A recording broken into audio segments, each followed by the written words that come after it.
अगर हम इंसानी शरीर की बनावट के बारे में सोचें तो क्या ये मुमकिन है कि हमारे अंदर मौजूद जेनेटिक कोड असल में किसी बहुत ही एडवांस कंप्यूटर प्रोग्राम की तरह काम करता हो? हाँ, बिल्कुल। और एक ऐसा प्रोग्राम जिसमें उसे बनाने वाले का कोई गुप्त संदेश या सिग्नेचर छिपा हो। ये बहुत ही दिलचस्प विचार है। सही कहा। तो आज की इस गहन चर्चा में हमारे सामने कुछ बहुत ही दिलचस्प वैज्ञानिक लेखों और रिसर्च पेपर्स का एक पूरा स्टैक है और हमारा मिशन इन्हीं के आधार पर ये जांचना है कि ये जो डायरेक्टेड पैनस्पर्मिया थ्योरी है इसके पीछे क्या ठोस विज्ञान है। और हमें ये भी देखना है कि क्या आधुनिक जेनेटिक सबूत वाकई इन दावों का समर्थन करते हैं। तो इस पूरी पहेली को सुलझाने के लिए सबसे पहले हमें उस जेनेटिक कोड के सफर को समझना होगा। मतलब वो सफर की पृथ्वी पर जीवन आखिर शुरू कैसे हुआ, है ना? बिल्कुल। देखिए, विज्ञान में एक आम धारणा तो यही है कि पृथ्वी पर जीवन यही मौजूद रसायनों से विकसित हुआ।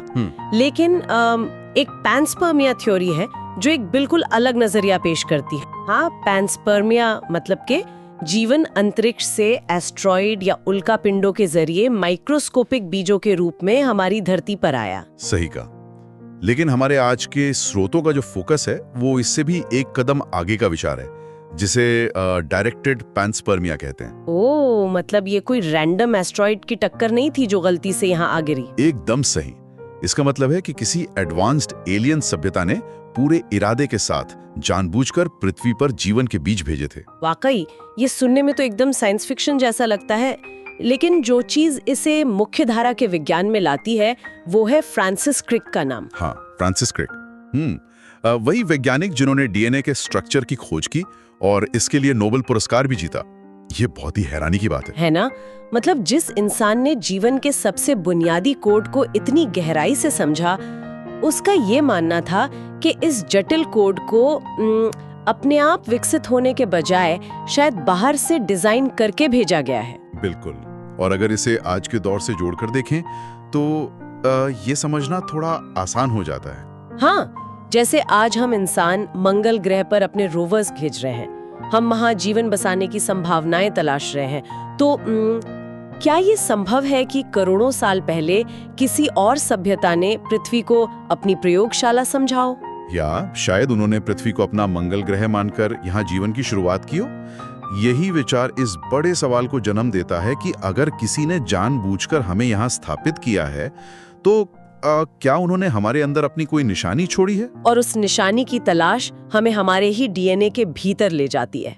मतलब अगर हम सोचें तो हमारे डीएनए में लगभग 3 बिलियन बेस पेयर्स हैं। हाँ, 3 बिलियन।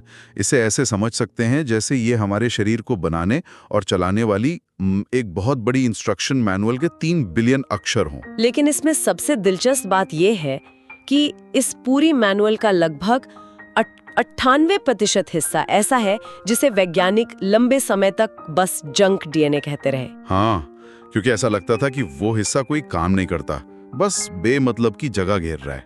लेकिन अब वही जंक डीएनए सबसे बड़ा रहस्य बन गया है। सच में? तो क्या उस जंक डीएनए में कुछ मिला है? बिल्कुल। हमारे सामने 2013 की एक बहुत ही महत्वपूर्ण रिसर्च है। इसे कजाकिस्तान के शोधकर्ता व्लादिमीर शेचरबक और मैक्सिम मखुकोव ने प्रकाशित किया था। अच्छा, तो उन्होंने क्या दावा किया अपनी इस रिसर्च में? उन्होंने दावा किया कि हमारे जेनेटिक कोड में एक ऐसा गणितीय पैटर्न और सिमेंटिक कोड मौजूद है जो प्राकृतिक एवोल्यूशन यानी विकासवाद के नियमों को सीधे तौर पर चुनौती देता है। रुकिए, यहाँ थोड़ा गहराई में जाना जरूरी है। ये पैटर्न आखिर है कैसा और ये एवोल्यूशन के नियमों को चुनौती कैसे दे सकता है? उन्होंने पाया कि ये कोड एक प्रतीकात्मक भाषा या कह लें सिंबॉलिक लैंग्वेज की तरह व्यवहार करता है। इसमें कुछ बहुत ही सटीक गणितीय अनुपात और लॉजिकल स्ट्रक्चर हैं। मतलब जैसे कोई कंप्यूटर का कोड हो? हाँ, बिल्कुल। जैसे एक खास तरह का चेकसम या अभाज्य संख्याओं यानी प्राइम नंबर्स का पैटर्न।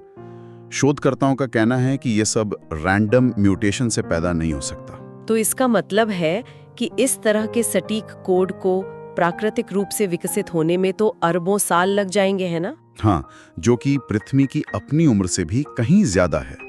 ये पैटर्न ऐसा लगता है जैसे किसी प्रोग्रामर ने जानबूझकर कोई कोड लिखा हो और उसे वहां सेट कर दिया हो। लेकिन देखिए, विज्ञान के नजरिए से देखें तो क्या ये संभव नहीं कि ये महज इवोल्यूशन की कोई ऐसी जटिल प्रक्रिया हो जिसे हमारा विज्ञान अभी तक समझ नहीं पाया है? ये एक बहुत ही जायज सवाल है। क्योंकि हर अनसुलझी पहेली को सीधा एलियन सॉफ्टवेयर कोड मान लेना थोड़ी जल्दबाजी लगती है। क्या पता ये बस प्रकृति का कोई रहस्य हो? मैं सहमत हूँ। ये संशय बिल्कुल होना चाहिए, क्योंकि विज्ञान का आधार ही सवाल पूछना है। ये पैटर्न प्राकृतिक भी हो सकता है, लेकिन रिसर्चर्स का तर्क इस बात पर टिका है कि कोड की सटीकता बहुत ज्यादा है। मतलब वो इतना सटीक है कि इत्तेफाक नहीं हो सकता। हाँ, इसका बेतरतीब या रैंडम तरीके से बनना गणितीय रूप से लगभग असंभव है। जब हम डायरेक्टेड पेंस्पर्मिया के विचार को इन जेनेटिक पैटर्न्स के साथ रखकर देखते हैं तो एक बहुत ही अलग तरह की तस्वीर उभर कर आती है। वाकई ये सब सोचने पर मजबूर कर देता है। महान खगोल शास्त्री कार्ल सैगन ने भी एक बार कहा था कि हम ब्रह्मांड का वो तरीका है जिससे ब्रह्मांड खुद को जानने और समझने की कोशिश कर रहा है। बिल्कुल सही कहा। इंसान उसी ब्रह्मांडीय पहेली का एक बहुत छोटा सा हिस्सा है। चाहे हमारी शुरुआत इन धरती के महासागरों में प्राकृतिक रूप से हुई हो या फिर किसी एडवांस सभ्यता ने हमें किसी खास मकसद से डिजाइन किया हो। हाँ, दोनों ही स्थितियां बस यही साबित करती हैं कि जीवन कितनी अद्भुत और जटिल प्रक्रिया है। बिल्कुल, इसमें कोई शक नहीं है। ये ब्रह्मांड रहस्यों से भरा हुआ है। तो आज की इस गहन चर्चा को हम एक ऐसे सवाल पे छोड़ते हैं जो शायद सोने न दे। अगर हमारे उस जंग डीएनए में सचमुच कोई एलियन मैसेज छिपा है जो इंसानों के एक खास इंटेलिजेंस लेवल पर पहुंचने के बाद एक्टिवेट होने के लिए प्रोग्राम किया गया है, तो वो कोड डिकोड होने के बाद हमसे सबसे पहला काम क्या करवाएगा?